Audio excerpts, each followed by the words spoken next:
नमस्कार, स्वागत है आपका। आज फिर बात करते हैं कि रांची में छात्रों के प्रदर्शन की क्या स्थिति है। छात्रों का प्रदर्शन चल रहा है, वे लोग आमरण अनशन पर हैं और सीआईडी जांच चल रही है। मुख्यमंत्री हेमंत सोरेन ने विधानसभा में 14वें जेपीएससी पीटी के रद्द करने की घोषणा की है। अब इस पर विस्तार से विचार करते हैं। सीआईडी जांच चल रही है, तो सीआईडी जांच जो चल रही है तो अभय तिवारी कस्टडी में है, सीआईडी के कस्टडी में है। तो वो जो बयान दे रहा है वो रोज़ रोज़ मीडिया में अखबारों में छप रहा है।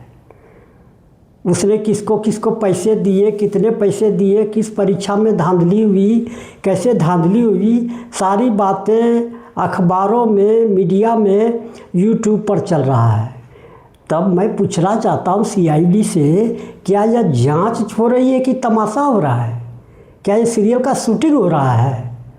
इसी तरह से जांच होती है। इसी तरह से जैसे सीजीएल के समय में हो रहा था।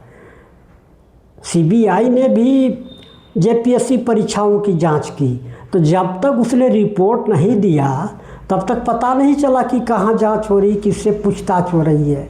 और सीआईडी का जांच क्या हो रहा है? ये जांच का ही मतलब होता है कि सनसनी फैलाया जाए और लोगों का ध्यान जेपीएससी पर दिया जाए। या तो बिल्कुल गलत है। कौन लीक कर रहा है, कौन अफसर लीक कर रहा है, कैसे मीडिया वाले छाप रहे हैं, इस पर भी जांच होनी चाहिए, लोग पर कार्रवाई होनी चाहिए। और एक सवाल और है, अगर अभय तिवारी कह रहा है कि ख्यांगते ने 2 करोड़ रुपये लिए, तो उसका वीडियो क्या आपके पास में है? और सुधीर गुप्ता ने एक भी पैसे लिए तो उसका वीडियो नहीं है। और जो जेपीएससी के सदस्य ने पैसे लिए उसका भी वीडियो नहीं है। केवल ख्यांगते का वीडियो है कि 2 करोड़ रुपये लिए। क्या इसी तरह से जांच होती है? क्यों नहीं सुधीर गुप्ता को अरेस्ट किया गया और जेपीएससी सदस्यों को क्यों नहीं अरेस्ट किया जा रहा है? या जांच के नाम पर तमाशा आप लोग कब तक करते रहेंगे?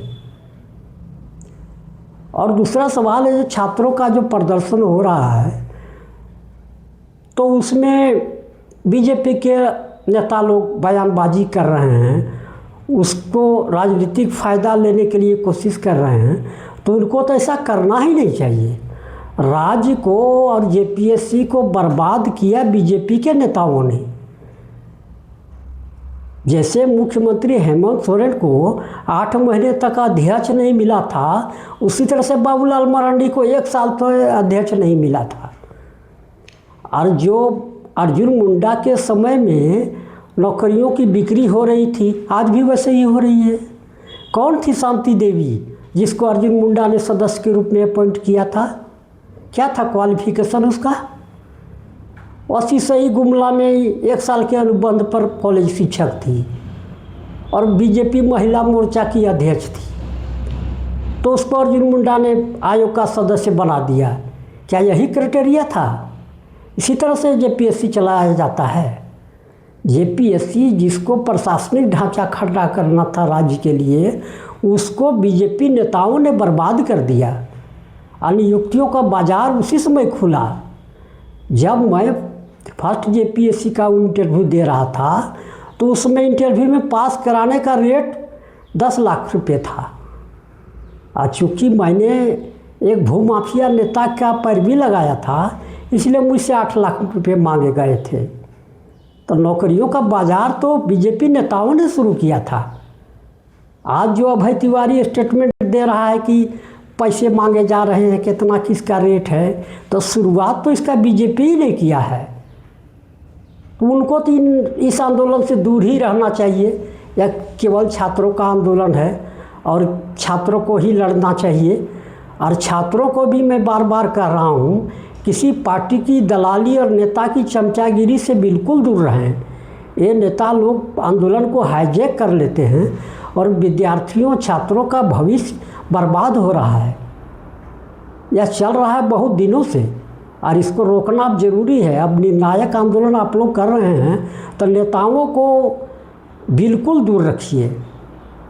अब चलिए फिर बात करते हैं कि मुख्यमंत्री हेमंत सोरेन ने जेपीएससी पीटी रद्द कर दिया है। इसकी घोषणा उन्होंने विधानसभा में की है। तो क्या मुख्यमंत्री को अधिकार है कि जेपीएससी पीटी रद्द करे? जेपीएससी स्वतंत्र संवैधानिक संस्था है, परीक्षा वह लेता है, परीक्षा रद्द वह करेगा। तो मुख्यमंत्री को कैसे अधिकार है कि परीक्षा रद्द कर देंगे? और किस आधार पर करेंगे? न सीआईडी का रिपोर्ट है, न कोई सबूत है, तो आप रद्द कैसे कर दिए? आपको जब कोर्ट में पूछा जाएगा कि सबूत क्या है, अगर सफल अभ्यर्थी हाईकोर्ट चले जाते हैं और वे कहते हैं कि नहीं परीक्षा का रद्द करना बिल्कुल गलत है, तो सरकार के पास क्या जवाब रहेगा? सरकार के पास न कोई रिकॉर्ड है, न सीआईडी का रिपोर्ट है, तो फिर रद्द आपने कैसे कर दिया? रद्द करने का कोई आधार तो होना चाहिए।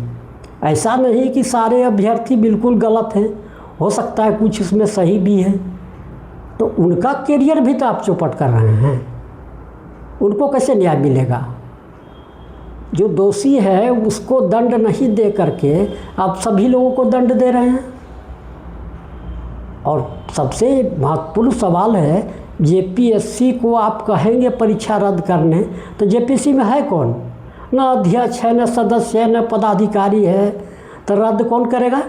चपरासी किरानी रद्द करेगा? कौन रद्द करेगा जेपीएससी की 14वें पीटी को? तो पहले तो आपको कार्यवाहक अध्यक्ष बनाना चाहिए, जो कि काम करे, जो परीक्षा को रद्द करे। तो ये सब नाटकबाजी चलने को नहीं है और छात्र मानेंगे नहीं। और जो झारखंड सीजीएल में अभय तिवारी का जो स्टेटमेंट है, उसका आधार भी बनाइए कि सुधीर गुप्ता ने पैसे लिए या नहीं लिए। और आप जो बहानेबाजी कर रहे हैं कि कोर्ट की निगरानी में जांच हुआ है, तो कैसे रद्द किया जाएगा या कैसे जांच की जाएगी? तो आप कोर्ट में जाके प्रार्थना कीजिए कि अभय तिवारी के स्टेटमेंट के आधार पर नई नई जानकारियाँ मिली है, इसके आधार पर पुनः जांच करने की ज़रूरत है। तो देखते हैं कोर्ट कैसे नहीं परमिशन देगा। झारखंड में जैसी सीजीएल को बचाने के लिए सीआईडी और सरकार दोनों जी तोड़ कोशिश में लगी हुई है कि सीजीएल बच जाए, लेकिन यह बिल्कुल गलत है। और अगर अभ्यर्थी हाईकोर्ट चले जाते हैं, जो पास किए हैं वे, तो निश्चित रूप से हाईकोर्ट एक फ्रेश इंक्वायरी का ऑर्डर देगा और सीबीआई ही उसका विकल्प है।